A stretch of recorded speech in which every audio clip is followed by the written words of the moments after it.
Let's talk about the 3 days of darkness. So we have been hearing a lot now, or at least I have been hearing a lot now about this 3 days of darkness that is coming upon the earth. Now, while there was 3 days of darkness in Exodus, as we would read in Egypt, during the time of the plague, it was the 9th plague that was to come upon Egypt. There is no mentioning in scripture in the latter days of our time when there will be 3 days of darkness. There is, however, mentioning of a time of darkness where the sun will not shine, the moon will not give its light, and the stars will not give its light, and it's going to be a time of darkness. However, there is no time frame given to any of the scripture pertaining to the time of darkness that is to come upon the earth.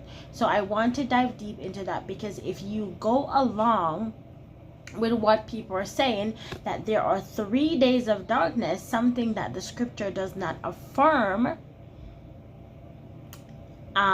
then it's likely for you to fall into deception. Okay, now I'm not going to say it's 2 days, it's 1 day, it's 3 days. The Lord does not specify how many days it is.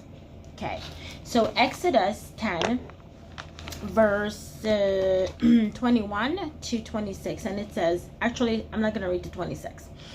Then the Lord said to Moses, stretch out your hand towards heaven, that there may be darkness over the land of Egypt.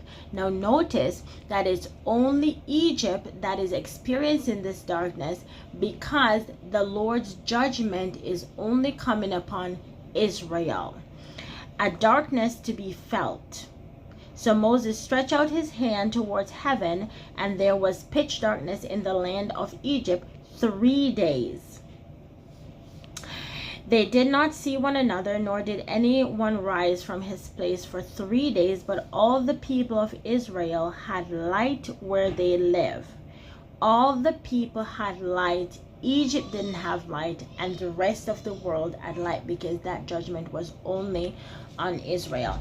Now let's go to Matthew 24, because Matthew 24 is often where people quote this darkness that is come upon the earth.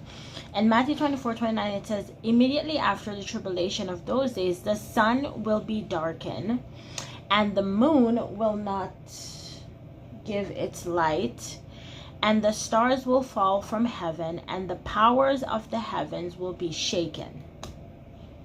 So you see here, Matthew is describing immediately after the